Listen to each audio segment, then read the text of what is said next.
Keutamaan memberi salam. Allah Subhanahu wa Ta'ala berfirman dalam Quran Surah An-Nisa ayat 86, yang artinya, apabila kamu diberi penghormatan dengan suatu penghormatan, maka balaslah penghormatan itu dengan yang lebih baik daripadanya, atau balaslah penghormatan itu dengan yang serupa. Sesungguhnya Allah selalu membuat perhitungan atas tiap-tiap sesuatu. Tafsir dari ayat ini, apabila kamu diberi penghormatan maka balaslah penghormatan itu dengan yang lebih baik daripadanya, atau balaslah penghormatan itu dengan yang serupa. Jumhur ulama berpendapat bahwa ayat ini membicarakan tentang salam, dan sekaligus menunjukkan tentang kewajiban membalas salam.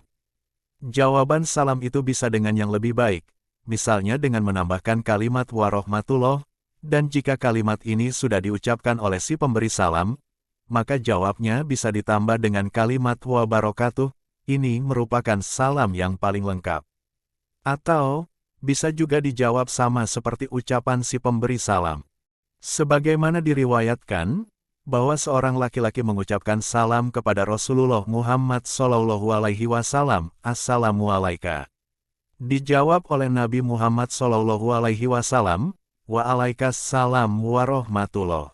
Kemudian yang lain mengucapkan, Assalamu alaika warahmatullah.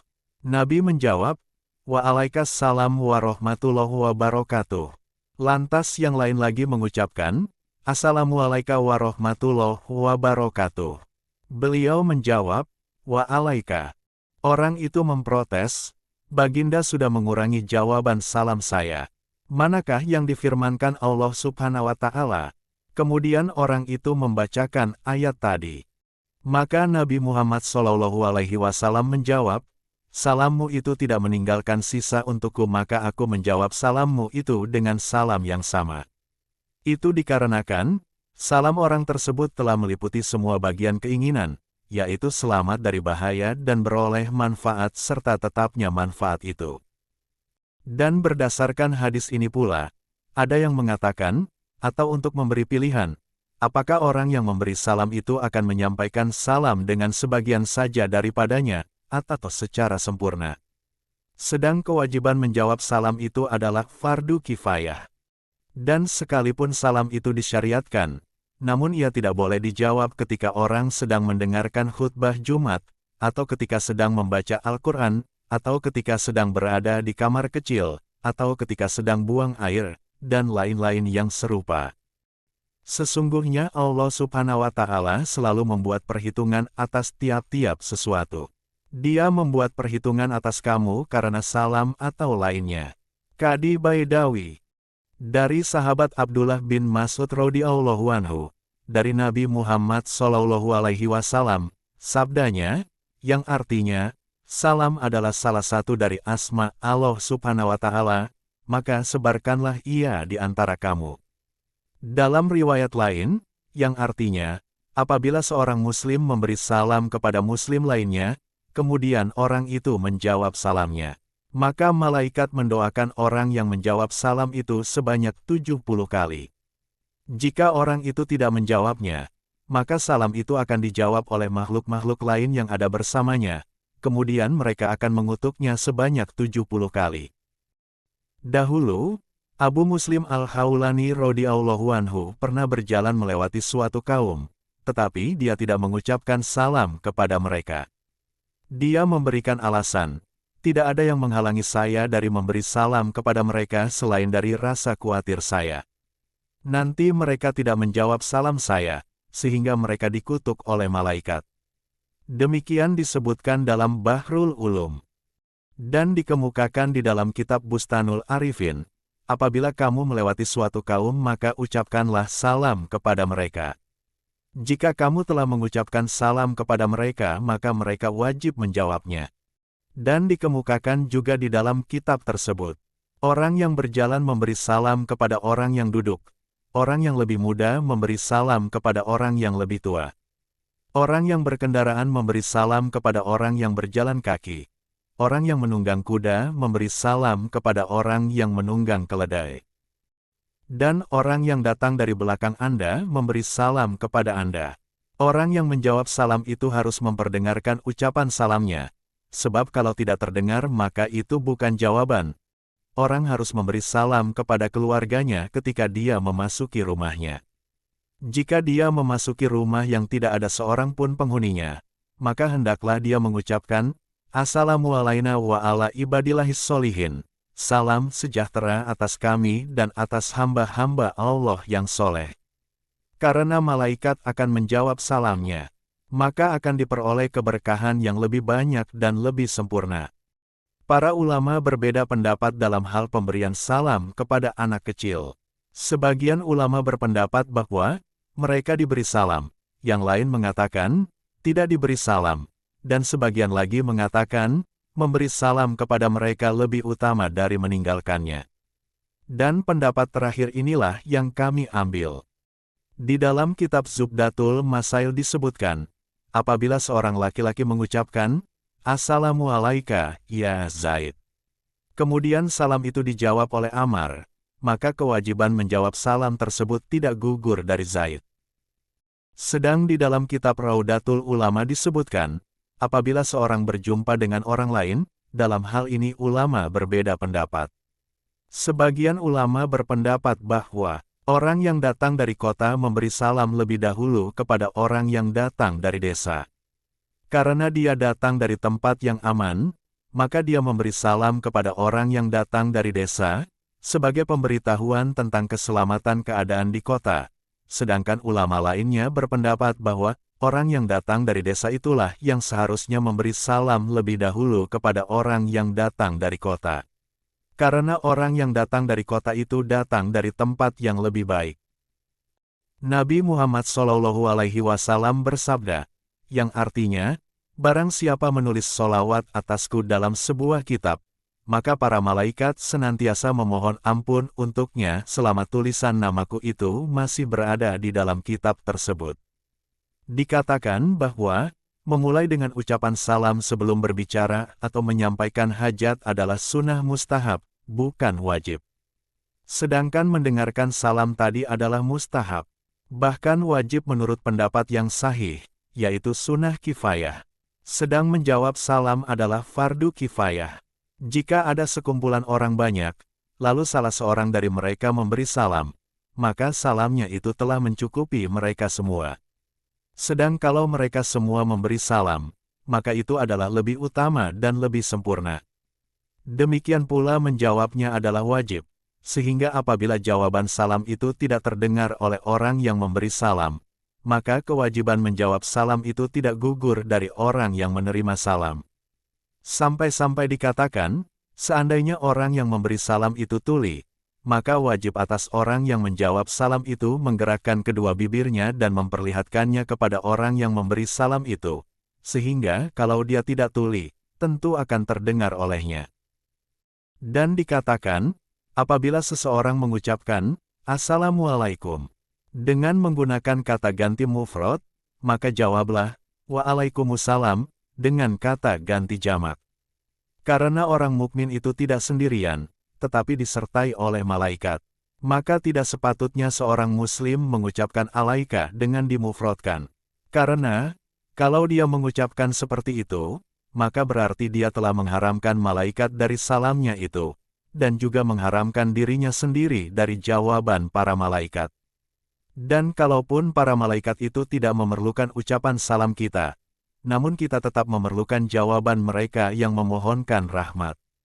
Adapun bentuk jawabannya, sebaiknya adalah dengan kalimat, Waalaikumsalam dengan diawali oleh wawu. Kalau wawu itu dihilangkan, boleh saja, tetapi berarti meninggalkan yang lebih utama. Dan barang siapa hendak mengucapkan salam, dia boleh memarifatkan kata salam, dan boleh juga menakirahkannya. Sedangkan di dalam sholat, ucapan salam itu harus selalu dimarifatkan, dan disyaratkan dalam hal menjawab salam, bahwa ia harus dijawab langsung ketika itu juga. Kalau jawaban salam itu ditunda, artinya tidak langsung dijawab, maka itu tidak disebut sebagai jawaban. Dan orang yang menerima salam itu menjadi berdosa, karena tidak menjawab salam. Dan juga, karena dengan tidak menjawab salam itu berarti dia telah menghina orang yang memberi salam. Dan kalau datang ucapan salam dari orang yang disampaikan oleh orang lain, atau dicantumkan dalam sebuah surat, maka wajib pula dijawab seketika. Yang kalau disampaikan oleh orang lain, jawabannya biasanya adalah, alaika wa alaihi salam. Salam tidak boleh diucapkan kepada ahli bid'ah, orang kafir dan orang yang suka bermain-main. Para ulama berbeda pendapat dalam masalah menjawab salam orang kafir, dan memulai memberi salam kepada mereka. Menurut pendapat kami, penyusun kitab ini, haram memulai salam kepada mereka, tetapi wajib menjawab salam mereka dengan cara mengucapkan, alaika, tanpa wawu, atau, alaika mitsluhu. Adapun dalil untuk tidak memulai memberi salam kepada orang kafir itu adalah hadis dari Nabi Muhammad SAW. Berbunyi, yang artinya, janganlah kalian memulai memberi salam kepada orang-orang Yahudi dan Nasrani. Jika kalian bertemu dengan salah seorang dari mereka di jalan, paksalah dia agar tidak mengucapkan salam.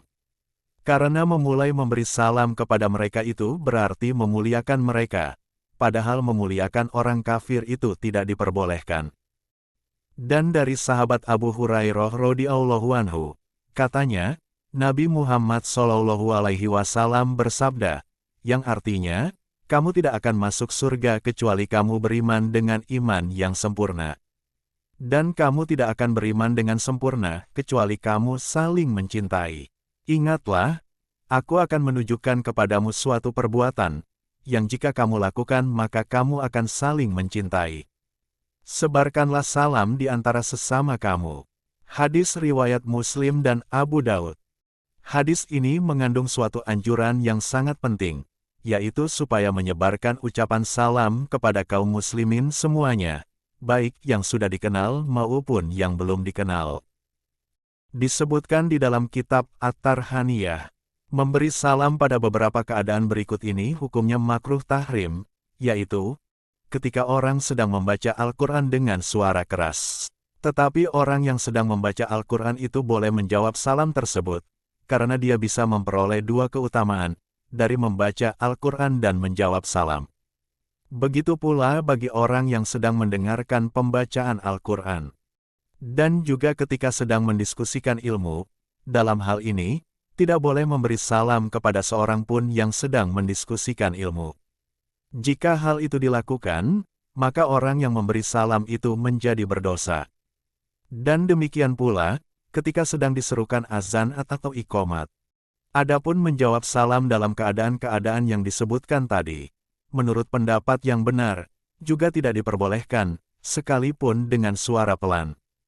Dan diriwayatkan dari sahabat Anas bin Malik radhiyallahu anhu, katanya, saya telah melayani Rasulullah Muhammad SAW selama 10 tahun.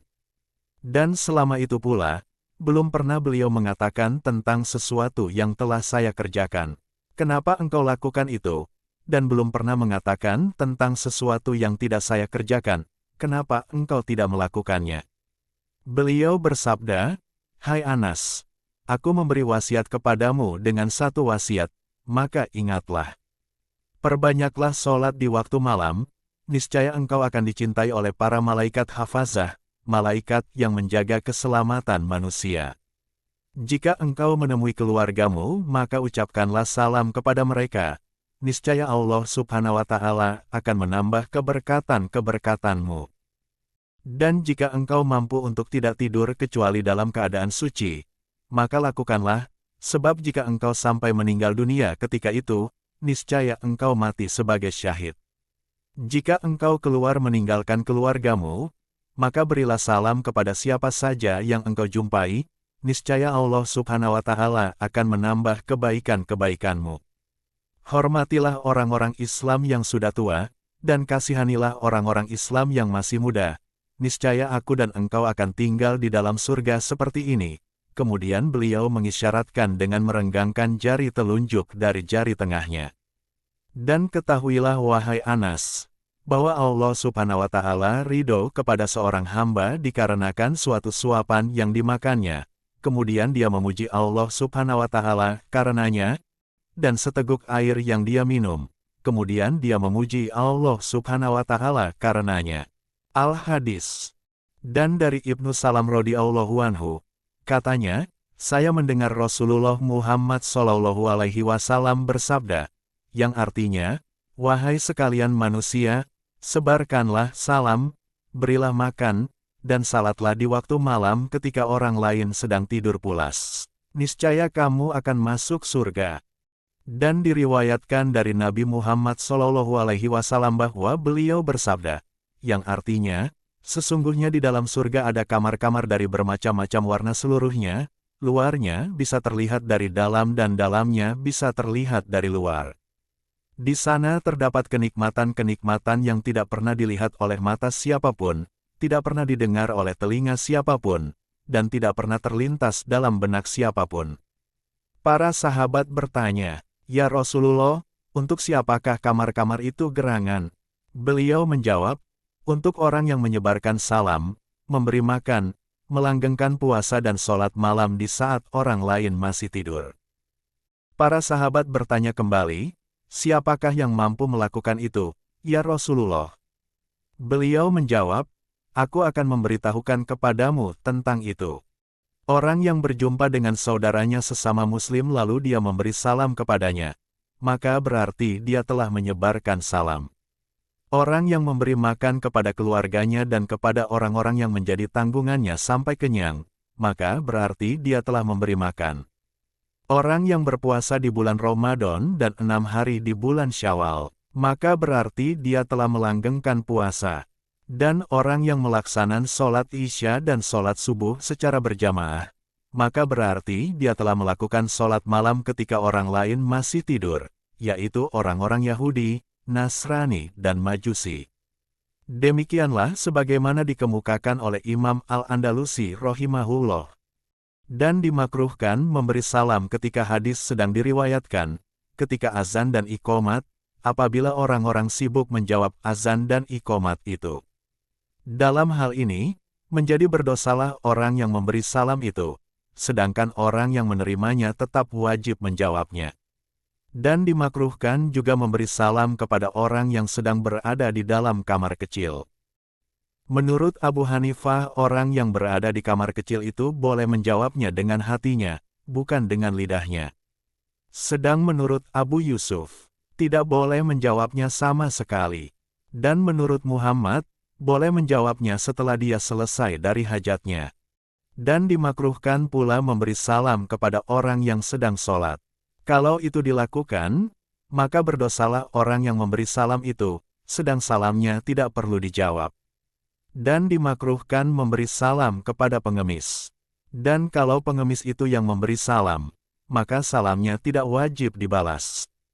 Dan dimakruhkan memberi salam kepada hakim di pengadilan, dan dia tidak wajib menjawab salam. Dan dimakruhkan memberi salam kepada guru yang sedang mengajar. Kalau ada murid memberi salam kepada gurunya itu, maka sang guru tidak wajib membalasnya. Dan dimakruhkan pula memberi salam kepada orang yang sedang bermain catur, orang yang sedang bermain gundu dan lain-lain permainan, kepada ahli bid'ah, orang ateis, orang zindik, pelawak, tukang dongeng yang dusta, orang yang suka berfoya-foya, orang yang suka mencaci, orang yang suka mencela, orang yang duduk-duduk di tepi jalan untuk memandang wanita-wanita cantik atau anak banci yang elok. Dan dimakruhkan pula memberi salam kepada orang yang sedang telanjang, baik di kamar mandi atau di tempat lainnya, juga kepada orang yang suka bergurau, orang yang suka berdusta, orang yang suka mencela orang lain, orang yang sedang sibuk di pasar, orang yang makan makanan di pasar atau di warung, sedang orang banyak melihatnya, juga kepada penyanyi, kepada tukang menerbangkan merpati dan kepada orang kafir. Demikian menurut Ibnu Kamal Basya. Nabi Muhammad SAW bersabda, yang artinya, barang siapa berbicara sebelum memberi salam, maka jangan dijawab. Dari sahabat Ibnu Abbas radhiyallahu anhu katanya, iblis yang terkutuk itu menangis ketika melihat orang mukmin saling memberi salam. Dia berkata, "Oh celaka, tidaklah kedua orang mukmin ini berpisah, melainkan keduanya mendapat ampunan." Konon, cara penghormatan orang-orang Nasrani adalah dengan meletakkan tangan di mulut, cara penghormatan orang-orang Yahudi adalah dengan isyarat jari. Cara penghormatan orang-orang Majusi adalah dengan membungkuk. Cara penghormatan orang-orang Arab kuno adalah ucapan Hayakallah, dan cara penghormatan kaum muslimin adalah ucapan Assalamualaikum warahmatullahi wabarakatuh, dan ini merupakan penghormatan yang paling mulia. Al-Manqulat dari sahabat Imran bin Husain radhiyallahu anhu, katanya, seorang laki-laki datang menemui Rasulullah Muhammad SAW lalu mengucapkan, Assalamualaikum, maka Nabi menjawabnya. Kemudian bersabda, engkau memperoleh 10 kebaikan. Setelah itu masuk yang lain lalu memberi salam, Assalamualaikum warahmatullahi wabarakatuh. Nabi menjawab salamnya, lalu bersabda, engkau memperoleh 30 kebaikan. Lalu datang pula yang lain seraya mengucapkan salam, Assalamualaikum warahmatullahi wabarakatuh wa magfiratuh. Nabi menjawab salamnya, seraya bersabda, engkau memperoleh 40 kebaikan. Demikian disebutkan dalam kitab Misikatul Mashabih.